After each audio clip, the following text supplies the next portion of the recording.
The subject operating system, our objective is to learn about what are threads, what are the types of thread, what is user level thread, and what is kernel level thread. Also, we are going to see multi-threading models, that is many to one, many to many. So all this will become clear after watching this video. So stay tuned. Let us start.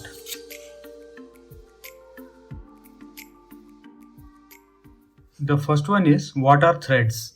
Thread is an execution unit which consists of its own program counter. Now what is program counter? Program counter is which contains the address of next instruction to be executed. So thread is an execution unit which consists of its own program counter, a stack, right, and a set of registers. What are the registers used for? It is a type of memory in which the variables on which you are working are stored temporarily. Threads are also known as lightweight process, right?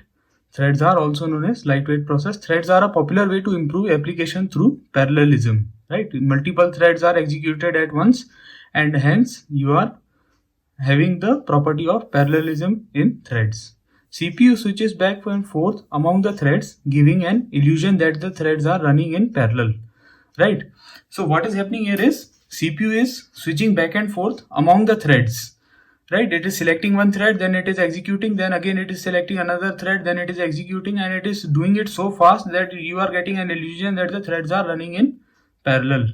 Right, they are not running in parallel, they are running sequentially, but the process is happening so fast that you are not able to distinguish between which thread is running when.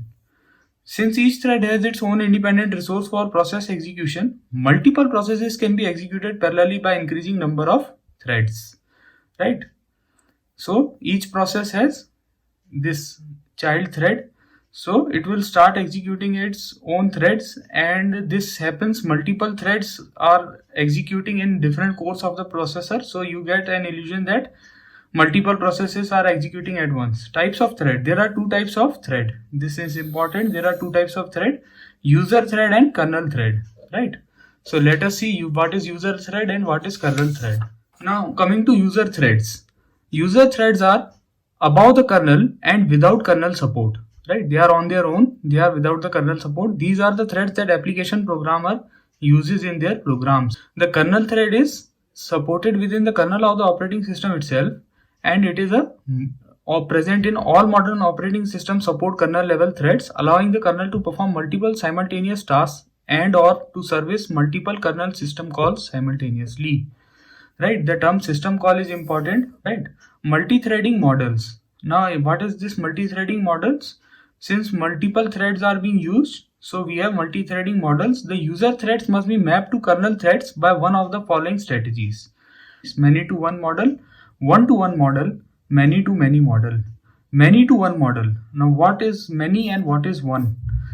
In the many to one model, many user level threads are all mapped onto a single kernel level thread. So the many stands for here many user level threads, and they are mapped to a single kernel level thread. So coming to this diagram, it shows that there are many user level threads, but there is only a single kernel level thread. So this is a many to one kernel diagram. Now coming to one-to-one model. The one-to-one model creates a separate kernel thread to each and every user thread. So there is a kernel level thread present for every user level thread, right? One to one.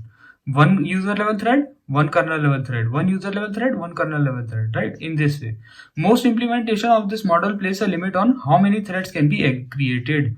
Linux and Windows from 95 to XP implement the one-to-one model for threads. So now you know Windows 95 to XP implement the one-to-one model for multi-threads, right? Now, as you can see in the diagram, there are multiple threads of user threads. This is showing user thread and this is showing kernel thread, right? This is showing kernel threads. These brown ones are kernel threads. So for each and every user thread, there is a single kernel thread. Now this one is showing that many to many model. What is many to many model? Many user level threads are mapped to many kernel level threads. It is quite simple. Combining the best features of the one to one and many to one models. As you can see, the kernel threads are present here, and these are many, and there are many user level threads also. But the number is not same for this user level thread and kernel level thread. Here is 1, 2, 3, 4, 5. 5 user level threads are mapped to 3 kernel level threads. Users can create any number of threads. Blocking the kernel system calls does not block the entire process. Process can be split across multiple processors. This is important since you have multiple cores and multiple processors. So this process can be split across multiple processors using this thread concept, right? So this was a quick and short video on the explanation of thread and thread models. And if you found the content useful, then don't forget to click on the subscribe button, and please like this video and share this video. And thank you for watching, everyone. I will see you in the next video. Take care, guys.